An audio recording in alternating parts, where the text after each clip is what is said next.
Hey everyone, welcome back. Today's video is my January beauty favorites and fails. I was not sure if I was actually going to do a favorites this month just because I feel like I really overdid it on the favorites videos at the end of the year. I broke my yearly favorites into 3 videos and then I put up my December favorites, and my December favorites didn't do anywhere near as well as far as views as my other favorites videos did. So I thought maybe people were just over favorites videos, just tired of seeing them. Anyway, I did put up the question on my Instagram story if people were just sick of seeing favorites videos or if you still wanted to see them, and the overwhelming response was that you do still want to see favorites videos, but you were just kind of sick of seeing them at the end of the year in January, in late December and January. So it is now February and I do have lots of great products to show you. Some of them have been featured. I did feature them in recent videos. I've done videos on new drugstore products, on new high-end products, and some have worked out. I feel like I have a hair under my nose. Some of them have worked out well and some of them have worked out not so well. So I've got favorites, and then I've also got meh products, and then I have a fail. So let's jump right in. So I'm going to start by talking about some of the products that I actually have talked about in other recent videos that I just want to reiterate are so good. And these are the products out of all of those that I've shown you recently.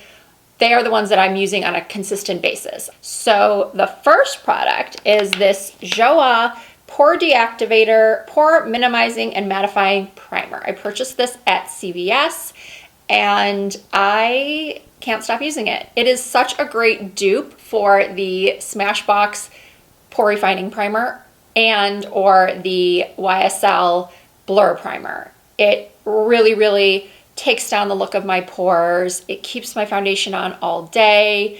I am just so impressed. I see no reason to go back to using those higher end primers on my oily, large pored skin.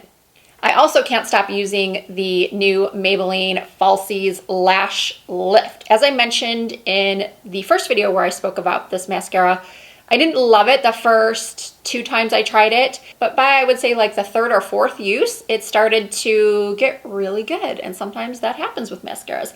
They do get better over time and then they kind of start to turn clumpy, in which case you know that it's time to purchase a new one. So mascaras for me, they go like this. They start off not so great, they get better, then I think they're awesome, and then they start getting clumpy, and then I buy a new one and we go back up the hill again. But I'm really loving this mascara, and I have heard from several of you viewers that you've purchased it and that you really are liking it too. All right, my next 2 favorites are from Charlotte Tilbury. They are the new Pillow Talk Intense Blush and the Pillow Talk Eyeliner.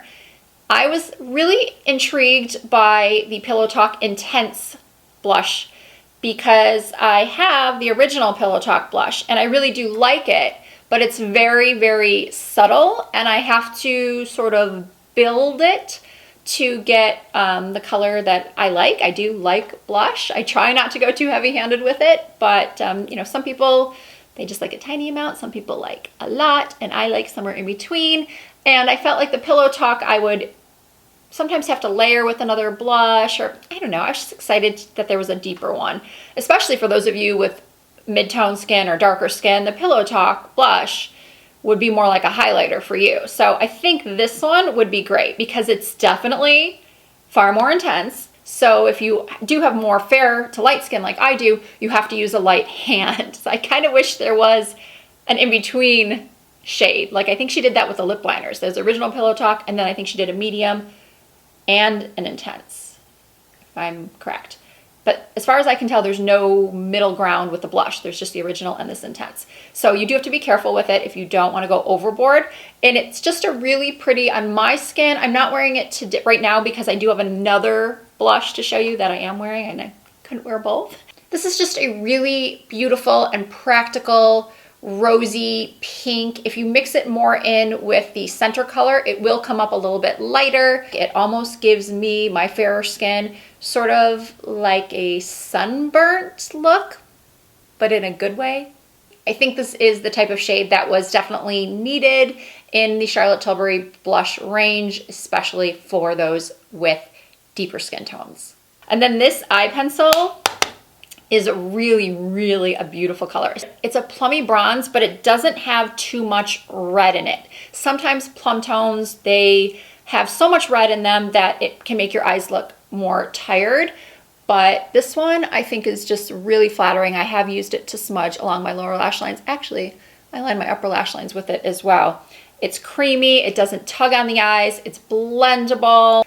And next, let's talk about concealer. The Dior Forever Skin Correct. This is my new Holy Grail concealer. I think it's amazing. I love how it goes on. I love how it covers. I just love everything about it. It's not so creamy that you have to set it with a lot of powder because, as we know, that can be very aging. If you set your under eyes with too much powder, baking is pretty much a no-go for me, and I really think anyone over 40. This concealer, it gives you some playtime to work with it, and then what I do, and actually I meant to bring it here to put in my favorites. It's a rediscovery. I have always spoken highly of the Charlotte Tilbury Airbrush Flawless Finish Powder, and I'll put a picture of it up on the screen, or I'll take some video of it. But I've always used shade 2, and it didn't give me enough brightness under the eye to use as an under eye setting powder, but I recently decided to purchase shade 1, and that is a beautiful brightening powder for the under eyes. So if you have number 2 and you use it on your face, but you find that it doesn't give a nice brightening effect under the eyes, I highly recommend purchasing number 1 to use in that area, and then number 2 for the rest of your face if necessary. And I just think the combo is beautiful. So let's move on to the blush that I am wearing. This was a pleasant surprise. I just ordered this on a whim when Colourpop was having a sale recently. It's the Kathleen Lights Colourpop My Sun and Stars blush.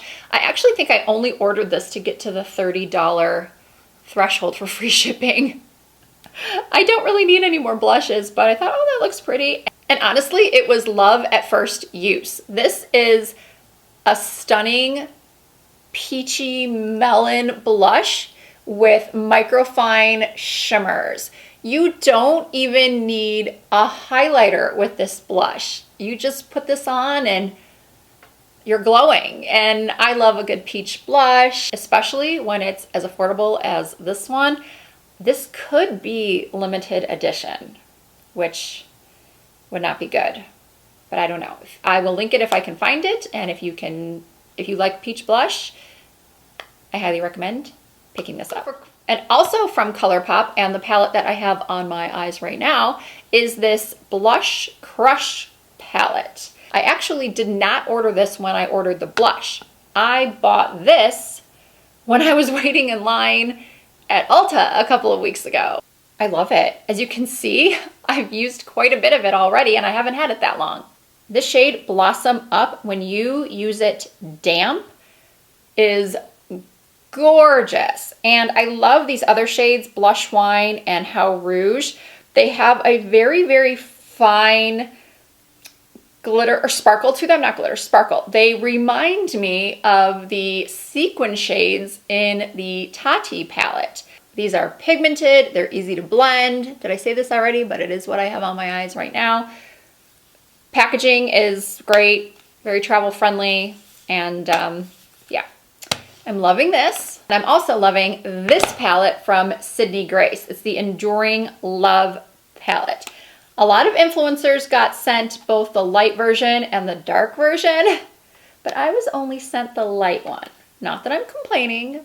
Sounds like I'm complaining, but I'm not. I'm grateful for everything that I get, and boy am I grateful that they sent me this, because it is so beautiful. I reached out to the company and told them that I was going to be putting this palette in my monthly favorites video, and could I please get a discount code for my viewers.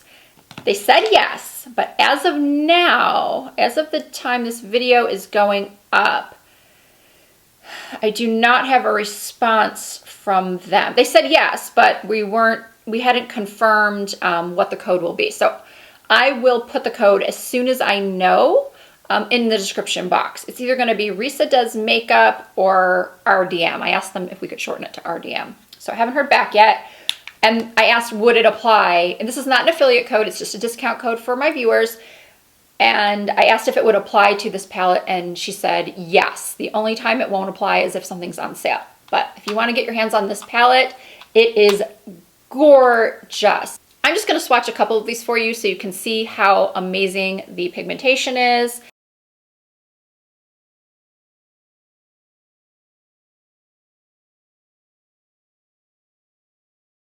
I believe that my friend Mel Thompson has a couple of beautiful tutorials using this palette on her channel, and maybe I'll use this in an upcoming Get Ready With Me. I was thinking of doing a full face of Nothing New because I think I received it early January. That qualifies as not new, right? Maybe. Okay, moving on to my favorite lip colors of the month, my January lipstick favorites. The first one is from Gucci. This is their lipstick in the shade 101. I had seen some fashion influencer who just happened to pop up on my Explore page on Instagram I don't even remember her name, I'm so sorry, but she was doing an IGTV of her favorite nude lipstick or nude lip combo, and she used this lipstick. She actually used 100, but she said that she kind of liked the concealer lip look, and I really don't like the concealer lip look. I like to have a little bit more color in my lips, and she said that 101, yeah, she said 100 was very nude, 101 had a little bit more color. So I ordered this on Sephora. It's not cheap, it's a $40 lipstick, but it's beautiful. This is not the one I have on right now because I wanted something that had a little bit more peach to it. And this one has a little bit more of a kind of cool, well, actually, no. In this light, it does look, I'm gonna put up a photo of me with this lipstick on. When I posted this photo on Instagram, I received more questions about my lip color than I typically do on any video or Instagram post. So let's put this one on top of this right here. It's light, but somehow it doesn't make me look dead. It's very creamy. It does have a bit of a fragrance to it that could be off-putting to some. This is the kind of lipstick that I like to wear either on its own or in the center like this to give your lips a more full appearance. This is a shade that I would use over a darker lipstick, again, just to give sort of an ombre look and bring fullness to the center of my mouth. And then my other favorite nude is one that I was wearing in my most recent video, which was what? The 10 tips for everyday makeup. So many people asked me about my makeup in that video. No, that was not it.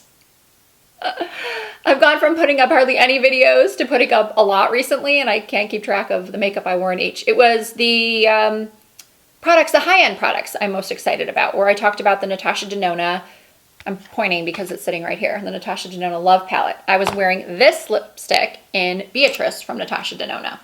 And now I'm going to see just how close these are to each other, this and the Gucci. No. All right. So the Natasha Denona is definitely a lot darker, and it's funny. Now the Natasha Denona looks like it has more cool tones, and the Gucci has more peach. They're both beautiful, and if you are a nude lip lover like I am, I highly recommend checking out both of these. And I'm sure most of you can figure out that that line next to the two lipsticks is the swatch I did of the Pillow Talk lip liner. All right, I've got one skincare favorite before I move on to my products and my fail. This is the It Confidence in a Gel Lotion, Hydro Plumping, Skin Transforming, Weightless Moisturizer with 72-hour hydration. This was actually sent to me in a PR package from It Cosmetics. They sent me a cleanser and some nighttime creams and this daytime cream. And whoa, I have really been enjoying this.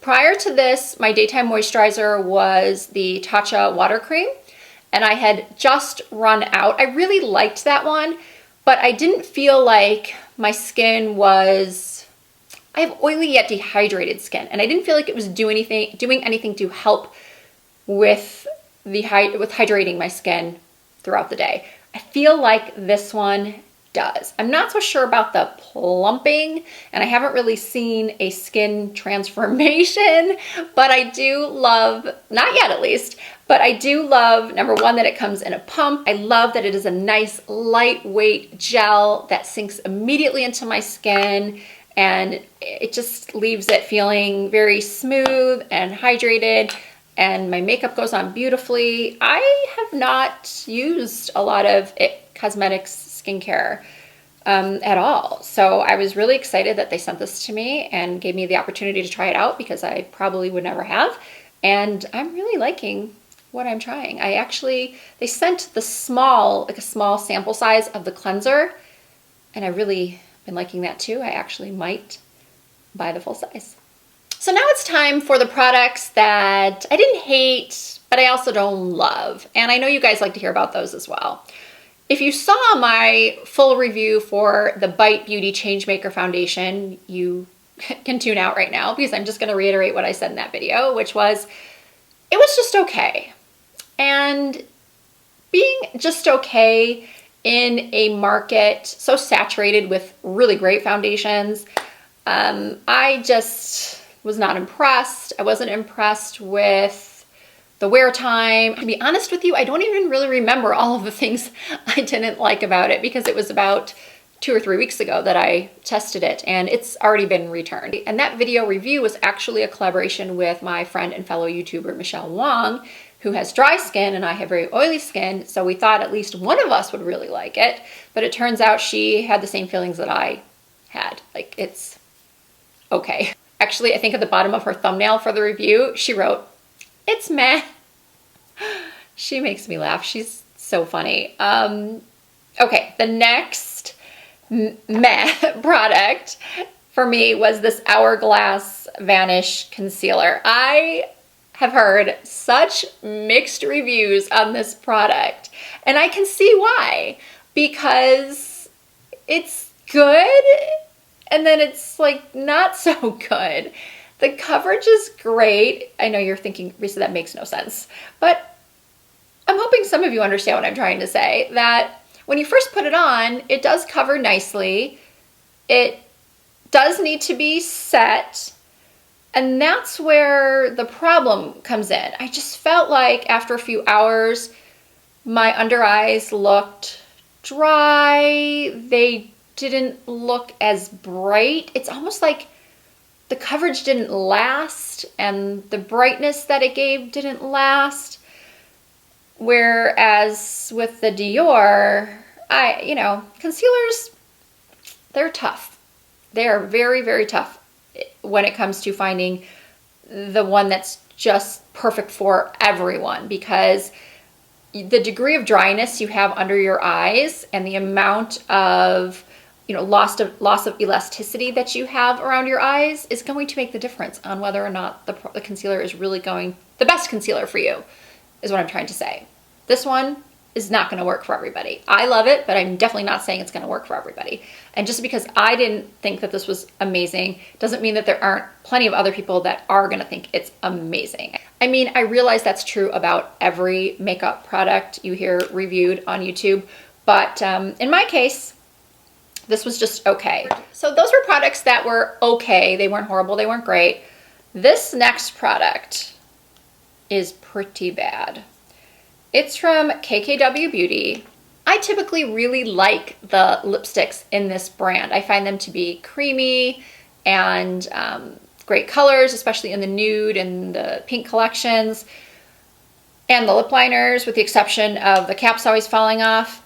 Kim needs to get better with the caps on these products because I already had one of these fly across the room. These are lip crayons. I'll have to research what they're actually called because there is absolutely nothing on here. I picked up the colors Subtle Nude, Rose Dust, and Sweet Mauve. The problem I have with these is not the color or the way they go on or the way they look on the lips. My problem with these is that they smell so bad. If you have ever owned a Tom Ford lipstick that's gone rancid, that's what these smell like. Holy cow. Oh, I can't even use these. I can't. And unfortunately, KKW Beauty doesn't take returns, which I think is really crappy. The colors are pretty, and I will swatch them for you. Oh, God. How did these pass inspection? Did no one smell these? I know some of you are probably thinking that I should put this on my Instagram story and maybe tag KKW Beauty, and I might. You know, it can't hurt if you're unhappy with a product or something is faulty, then I definitely think that as consumers, we should do our best to let people know, or let companies know, so maybe I will. If you're not following me on Instagram, please do. My username is the same as it is here. It's Risa Does Makeup. It's also the same on Twitter and on Facebook. And if you are not subscribed to me here on YouTube, I would greatly appreciate you hitting that subscribe button and the notification bell. I do try to upload new videos at least twice a week. And as always, I really appreciate you taking the time out of your day to watch my video. If you did enjoy it, please give it a thumbs up, and I look forward to seeing you all again very soon.